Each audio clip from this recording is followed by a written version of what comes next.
welcome to NAB 2016. I'm Joe O'Halloran, Editor-in-Chief of Rapid TV News, and I'm here with Ben Davenport, Director of Marketing of Dalet. Welcome to our Rapid video, Ben. Hi, thank you. It's been something of a year so far, and you could say the industry's surging. What do you think are the things that are driving the market at the moment? So we're seeing a lot around the show around cloud and IP solutions, and I think those technologies are reaching maturity where really technology is not the barrier to what we're doing anymore. So we're seeing now that our latest version of our media asset management system, we're now deployed at 35 sites around the world with over 3,000 end users, and really we expect that to double within the year. So the industry really is surging around that and moving forward.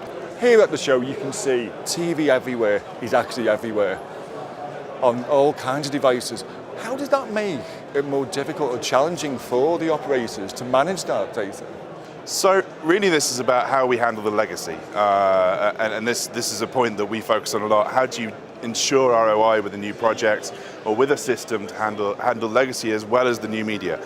And really that comes down to really effective version management, ensuring that you've got really smart, intelligent workflow automation that can drive different versions of material to all the different platforms, including our linear broadcast chains and all the intricacies that involves with different frame rates and resolutions and things, but as well as getting things out to mobile and web where people really want to consume content today. You mentioned before IP in the cloud. Now, it seems like surveys are suggesting these are the key things broadcasters who have finished their investment in HD are progressing onto. What do you see in both areas, and what are Dalet doing in IP-based and in the cloud? So I think the thing with both of those technologies is to first of all consider you've got to have your reasons to do it. Cloud technology is great if you need something dynamic and elastic. If you've got a very fixed throughput, it's not necessarily going to provide the best return on investment for you. Equally with IP can fundamentally decouples transport to the container of the video that you're dealing with. So you can have the same infrastructure for SD, HD, Ultra HD, whatever, but you've really got to plan your infrastructure around that. So it's about doing business differently. It's about new business horizons is the language we're talking about, and investing in those and working how to best exploit them. We've got two examples of that on the booth. We actually have a customer with us here on the booth, Clippen. They're a stock footage supplier, taking material from videographers and people around the world and supplying them to stock footage distributors like Getty Images and iStock Photo, those kind of guys. And they have a very, very dynamic business. They never know what demands are going to be from one day to the next. So for them, the cloud really, really helps them generate more content easily and better, and do so in a dynamic and elastic way with a workforce that's distributed around the globe. What else can you add about the cloud? So actually we're very excited.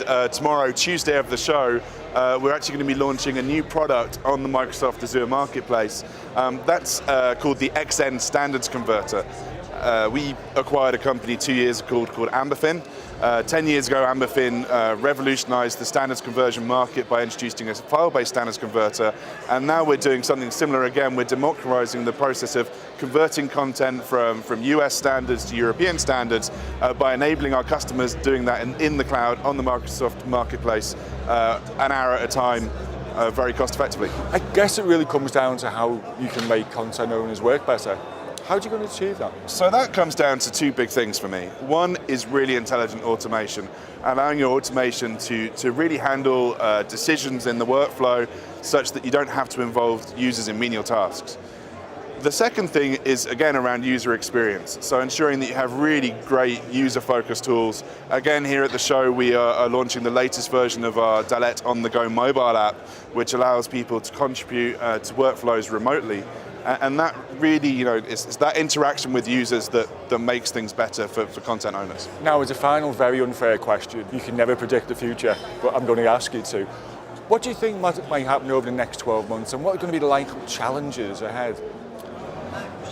I think the biggest challenge that we face today, I said earlier that technology is no longer the barrier. It's more about people, and we're doing an awful lot to make sure that the user experience is right at the forefront of what we do.